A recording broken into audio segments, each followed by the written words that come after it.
नमस्कार, खबरें जारी न्यूज 24 पर मैं हूं आपके साथ मकसूद खान। बात पश्चिम बंगाल की, क्योंकि अब की बार पश्चिम बंगाल का चुनाव बेहद ही दिलचस्प होने वाला है। भले ही चुनाव में अभी 1 साल का वक्त बाकी हो, लेकिन प्रदेश का सियासी माहौल अभी से ही टाइट होने लगा है। मौजूदा सियासी समीकरण के मुताबिक इतना तो तय है, 2026 में बंगाल की लड़ाई टीएमसी और बीजेपी के बीच ही होने वाली है।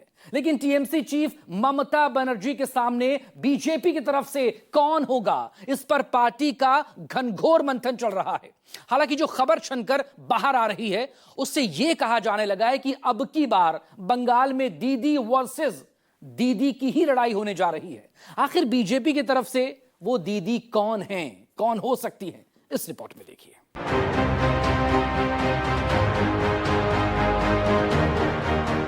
2/3 মেজরিটি তো থাকবেই, তার বেশি আপনাকে নিয়ে আসতে হবে। বিজেপির জামানত জব্দ করতে হবে। এবারে জামানত জব্দ করার পালা।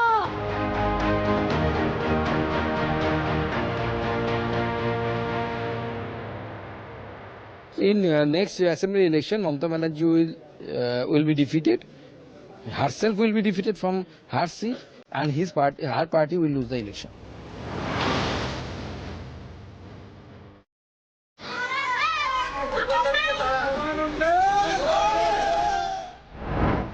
बंगाल में बीजेपी की नई रीत, दीदी के आगे कैसे मिलेगी जीत।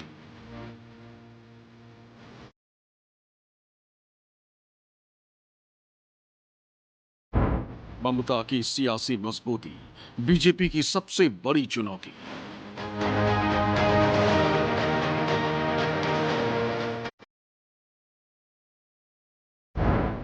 छब्बीस के लिए खास रणनीति, अब की बार दीदी वर्सेस दीदी।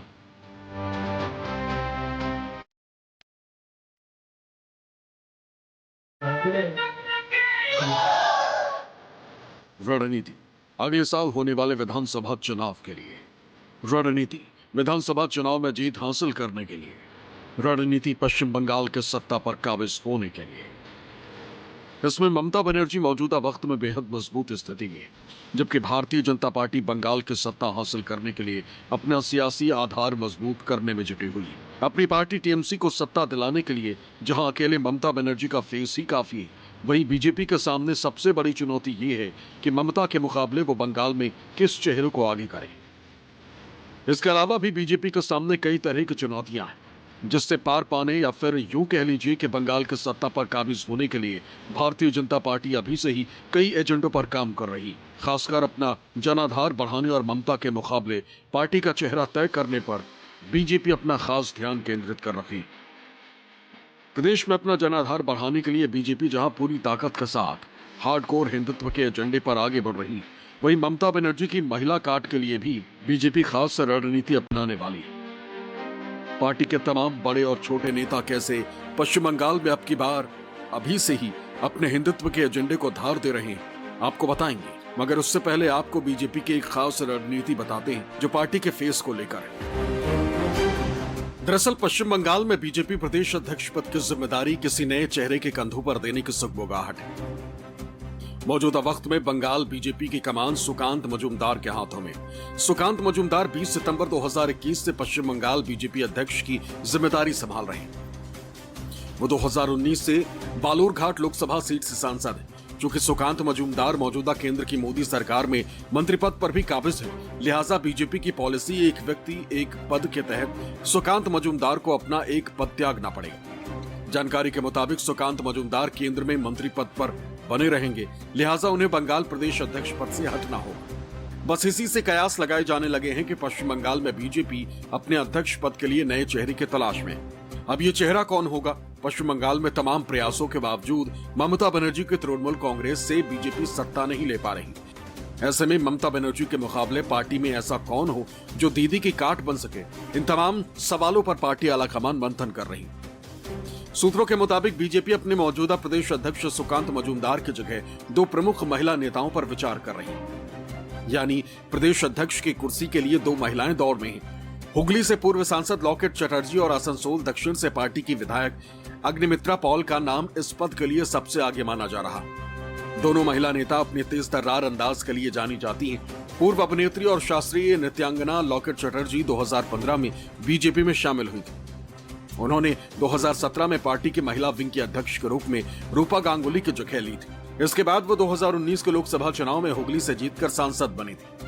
हालांकि 2024 के चुनाव में उन्हें हार का सामना करना पड़ा। बीते साल संदेश खाली के मुद्दे को लेकर लॉकेट चटर्जी काफी चर्चा में रह चुकी हैं।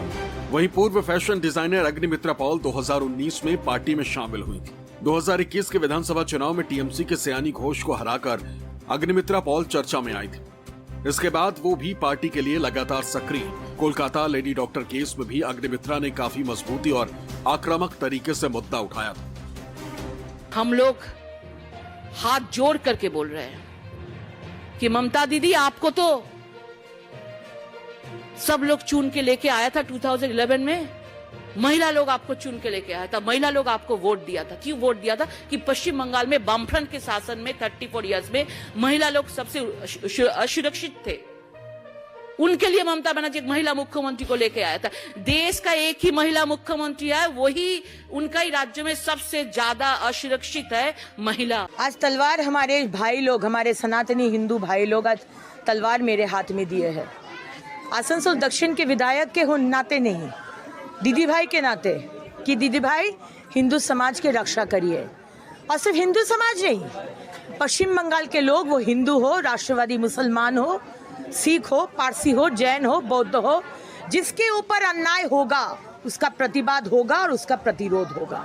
इसीलिए आज अस्त्र लिए है, आज ये प्रतीकीय अस्त्र लिए है, लेकिन अगर जरूरत पड़े तो असली अस्त्र लेंगे, सीखेंगे कैसे चलाना होता है और इस्तेमाल भी करेंगे। ऐसे में माना जा रहा है कि अगर पार्टी इन दोनों में से किसी एक को प्रदेश अध्यक्ष की जिम्मेदारी देती है तो बंगाल में बीजेपी की स्थिति ममता बनर्जी के मुकाबले थोड़ी बेहतर हो सकती है, क्योंकि इससे महिलाओं में एक खास संदेश जाएगा।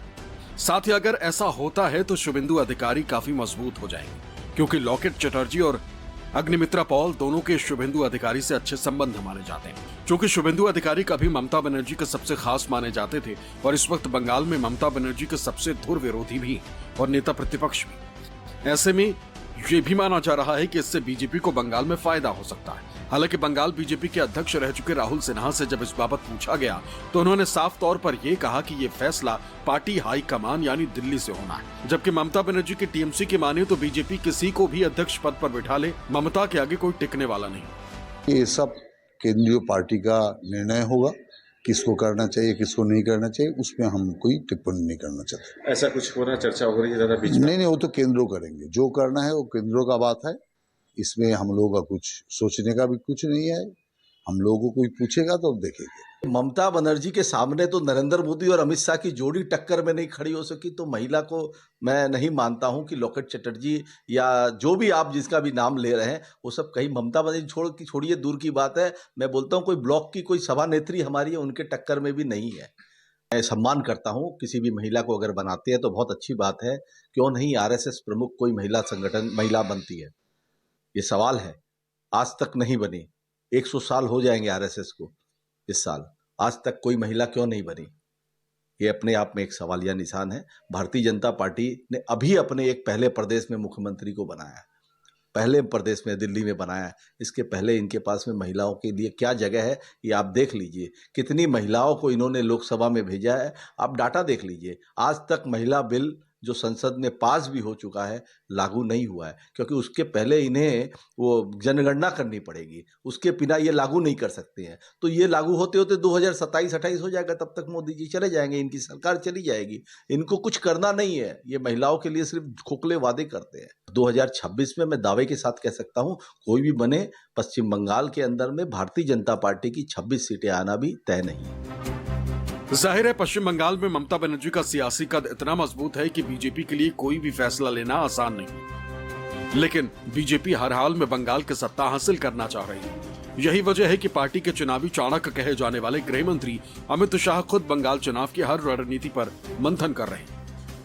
जानकारी के मुताबिक आने वाले 14 और 15 अप्रैल को पहला बैसाख के बाद 2 दिन के लिए गृह मंत्री अमित शाह का पश्चिम बंगाल दौरा पे आ सकते हैं। बंगाल में किस तरह से पार्टी के कार्यकर्ताओं में जान फूंका जाए जमीनी स्तर पर पार्टी के कार्यकर्ताओं को कैसे लोगों तक पहुंचाया जाए, इन तमाम मुद्दों पे गृह मंत्री अमित शाह पूरे नेताओं के साथ बैठक कर चर्चा करेंगे। माना जा रहा है कि गृह मंत्री अमित शाह का इस दौरान प्रदेश पद के लिए यहां पे किसी उम्मीदवार का भी चयन किया जा सकता है। अमित शाह के इस बंगाल दौरे के लिए बीजेपी जहां पूरी तैयारी में है, वहीं सत्ताधारी टीएमसी की माने तो चाहे अमित शाह आ जाए या खुद प्रधानमंत्री मोदी आ जाए, आने वाले विधानसभा चुनाव में बीजेपी का हाल पिछले चुनाव से भी ज्यादा बदतर होने वाला है। अमित शाह का यही पर एक अच्छा जनाधार है और कार्यकर्ता भी उसको चाहती है, और इसीलिए अभी अमित शाह जी आएंगे और आने वाला 26 जो चुनाव है, उस चुनाव का सारे तैयारी उनका हाथ से शुरू होगा। ऐसे तो हम लोग चुनाव का तैयारी कर ही रहा है, लेकिन और क्या करना चाहिए, कैसे करना चाहिए, सारे रणनीति माननीय गृह मंत्री अमित शाह जी का नेतृत्व में, उनका निर्देश में हम लोग करेंगे। मौसम जब बदलता है, जब शीत ठंड का मौसम आता है, विदेश से भी पक्षी आते हैं, तो अब चुनावी मौसम आने वाला है। 8-10 महीने बाद में, कुछ महीनों के बाद में बंगाल में चुनाव है, तो भारतीय जनता पार्टी के नेता अभी तो शुरू कर रहे हैं, अमित शाह, नरेंद्र मोदी, जेपी नड्डा और उनके जो अध्यक्ष नए बनने वाले हैं, वो सब आएंगे, एक एक करके सब आएंगे। चुनाव में इनके लिए एक ही मुद्दा है पश्चिम बंगाल में कि भाई पूरे भारतवर्ष में इन्होंने जिस तरह से बाकी राजनीतिक पार्टियों के साथ जो लड़ाई लड़ी है, बंगाल में ये असफल रहे हैं। बंगाल में जब तक बंगाल की शेरनी ममता बनर्जी बैठी है, ये यहाँ पे कुछ भी इनकी दाल नहीं गलने वाली है। इनके पास में सिर्फ एक एजेंडा है, हिंदू मुस्लिम, हिंदू मुस्लिम, हिंदू मुस्लिम। खैर, इन सब के बीच सवाल ये उठता है कि अगर बीजेपी अब की बार किसी महिला को बंगाल यूनिट की जिम्मेदारी यानी अध्यक्ष पद देती है, तो इससे आने वाले चुनाव में बीजेपी को कितना फायदा हो सकता है, या फिर ममता बनर्जी के मुकाबले बीजेपी का यह हथकंडा भी फेल हो जाएगा। पश्चिम बंगाल में जिस तरह ये खबरें आ रही हैं कि भारतीय जनता पार्टी अपना प्रदेश अध्यक्ष बदल सकती है और जो वर्तमान अध्यक्ष हैं उनकी जगह पर किसी महिला को ला सकती है, निश्चित तौर पे कहीं ना कहीं ये एक बड़ा संकेत है ममता बनर्जी को सीधे चुनौती देने का। और इसमें लॉकेट चटर्जी या अग्निमित्रा पॉल का नाम आ सकता है। और जिस तरह महिला बनाम महिला का जो है एक जिसको बोलते हैं कि सीधा अटैक होगा, और लगातार दोनों ही महिला लॉकेट चटर्जी या अग्निमित्रा पॉल हैं, दोनों ही काफी प्रभावी हैं। तो अगर मौका मिलता है तो निश्चित तौर पे कहीं ना कहीं एक बड़ा संकेत होगा। और मुझे लगता है कि भारतीय जनता पार्टी हर तरफ से ममता बनर्जी को घेरने में लगी हुई है। और जो सबसे बड़ा कार्ड भारतीय जनता पार्टी के पास जो है, हिंदुत्व का जो कार्ड है, वो अंतिम समय पर जरूर हिंदुत्व का कार्ड चलेगी, ताकि जो हिंदू बनाम मुस्लिम जो राजनीति है वो पश्चिम बंगाल में की जा सके। हालांकि दोनों ही दलों का शीर्ष नेतृत्व पहले ही दावा कर चुका है कि अब की बार उनकी ही सरकार बनेगी। ममता बनर्जी जहां ये दावा कर चुकी हैं कि अगले साल होने वाले विधानसभा चुनाव में बीजेपी की जमानत जब्त हो जाएगी, वहीं गृह मंत्री अमित शाह बांग्लादेशी मुसलमानों को बंगाल में नागरिकता दिए जाने का मुद्दा उठाते हुए लोकसभा से ये ऐलान कर चुके हैं कि 2026 में बंगाल में कमल खिलेगा और ये सब बंद हो जाएगा। আমি আগেও বলেছি জগাই মাথায় গদাই আবার হবে, কিন্তু আমি বলেছি 2/3 মেজরিটি তো থাকবেই, তার বেশি আপনাকে নিয়ে আসতে হবে, বিজেপির জামানত জব্দ করতে হবে। এবারে জামানত জব্দ করার পালা, আর মিথ্যের কাছে আত্মসমর্পণ নয়। বিজেপি কংগ্রেস সিপিএম এর জামানত জব্দ করুন, আর বাংলার মাকে এগিয়ে যেতে দিন, বাংলার ভাই বোনদের এগিয়ে যেতে দিন। এবারেও বিজেপি যে সিট পেয়েছে সেটা পেতে দিলে চলবে না।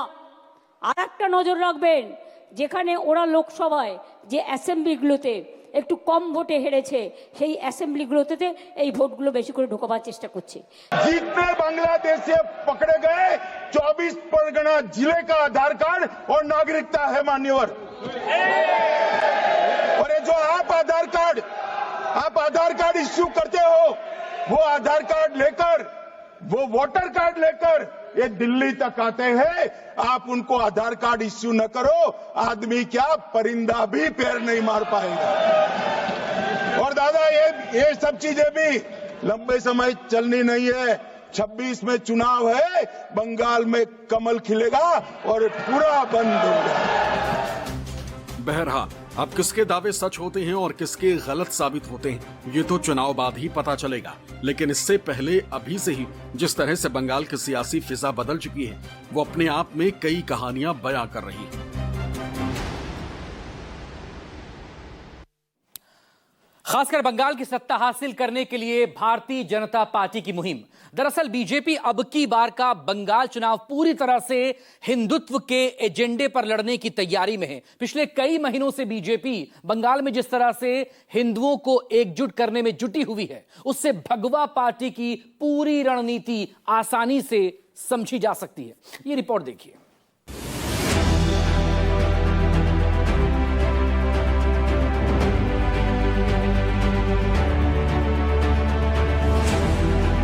पश्चिम बंगाल की हिंदुओं के सामने आगे आने वाला चुनाव करो या मरो की स्थिति है। अगर ममता बनर्जी की सरकार को हिंदू हटा नहीं पाए तो आगे आने वाले समय में बांग्लादेशी हिंदुओं के साथ जो घटना घट रही है, हम टीवी में न्यूज में देख रहे हैं, उसी तरीके की घटनाएं बंगाल में हिंदुओं के साथ होगी। नेता प्रतिपक्ष के नाते मैं पिछले 4 साल बहुत एरिया में जहां हिंदू के ऊपर अत्याचार हुआ मैं बंद करने का काम किया। साफ है बंगाल की मुख्य विपक्षी पार्टी बीजेपी ने अगले साल होने वाले विधानसभा चुनाव के लिए अपने इरादे और एजेंडा 1 साल पहले ही जाहिर कर दिया। बीजेपी अपने इसी एजेंडे के साथ बंगाल में अपनी सियासी जमीन मजबूत करने में जुटी। इसकी एक झलक शुक्रवार को भी देखने को मिली जब बीजेपी नेता और विधानसभा में नेता प्रतिपक्ष शुभेंदु अधिकारी मालदा जिले के हिंसा पीड़ित परिवारों से मिलने मोथाबाड़ी पहुंचे। दरअसल बीते 27 मार्च को मोथाबाड़ी में 2 गुटों के बीच हिंसा भड़क गई थी। बीजेपी का दावा है कि इस हिंसा में हिंदुओं की 86 दुकानें और कई घर बर्बाद कर दिए गए थे। उपद्रवियों ने दुकानों और घरों से कई सामान भी लूट लिए थे। ऐसे परिवारों से मिलने के लिए शुभेंदु अधिकारी हाईकोर्ट से परमिशन लेकर मोथाबाड़ी पहुंचे थे। बजाय है वहाँ टीएमसी लास्ट लोकसभा चुनाव में बुरी तरह से हारा, माइनस हुआ 48,000। इसलिए वहाँ 66% मुस्लिम वोटर्स है, 34% हिंदू वोटर है।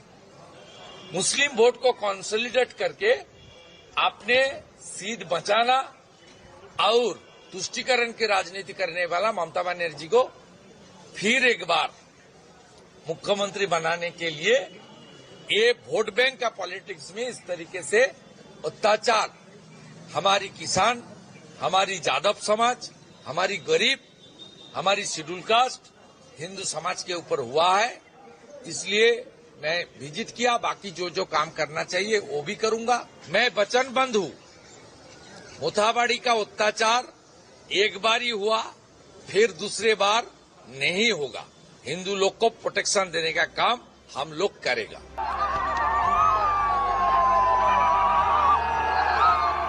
इतना ही नहीं, बीजेपी ने इस तस्वीर के बहाने भी बंगाल की ममता सरकार पर हिंदू विरोधी होने का आरोप लगाते हुए मोर्चा खोल दिया।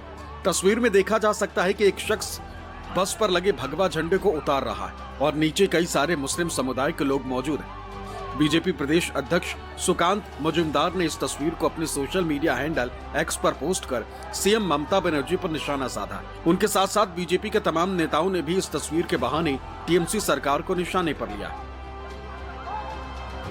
बीजेपी का फ्लैग नहीं था, वो जय श्री राम वाला फ्लैग था, वो हिंदू का फ्लैग था।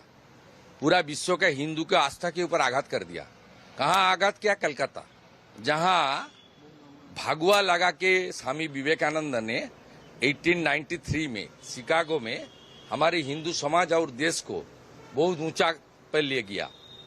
स्वामी जी का बर्थ प्लेस में भगवा झंडा जिस तरीके से ड्राइवर को ऊपर रेडिकल ने प्रेशर करके खुलाया, माने दिन दहाड़े पुलिस का सामने, ये बहुत शर्म की बात है। ये पश्चिम बांग्लादेश बन रहा है बंगाल। यहाँ हमास का झंडा, फिलिस्तीन की झंडा दिखाई देगी, पाकिस्तान की झंडा दिखाई देगी, सीरिया की झंडा, आईएस का झंडा दिखाई देगा, लेकिन रामनवमी का झंडा गाड़ी से उतार दिया जाएगा। कोलकाता क्या पाकिस्तान, बांग्लादेश ढाका हो गया क्या? सीरिया अफगानिस्तान हो गया क्या? ममता बनर्जी यही करना चाहती है। हम इस बार बंगाल में जो रामनवमी का इतना बड़ा शोभा यात्रा निकला, इसी का डर से इसका खिलाफ ये सब हुआ है। मोतावाड़ी में हो, जंगीपुर में, जहां भी दंगा फसाद हो रहा है, हिंदुओं पर अत्याचार हो रहा है, हजारों हिंदू उस रास्ता में आके प्रतिवाद कर रहे हैं और इससे बंगाल का परिवर्तन होगा। बंगाल में जैसे कि वो बांग्लादेश बनाने के लिए जो कोशिश कर रहा है हमारे राज्य का CM chief minister Mamata Banerjee ने, ये बंगाल में ऐसे ही सभी मुसलमानों को ऐसे करके रास्ता में उतार के ये हिंदू के ऊपर उसके ऊपर जो आज दबाव के कार्रवाई चल रहा है, ये बंगाल में कोई सहेगा नहीं। बंगाल का लोग आज इकट्ठा हो गया है।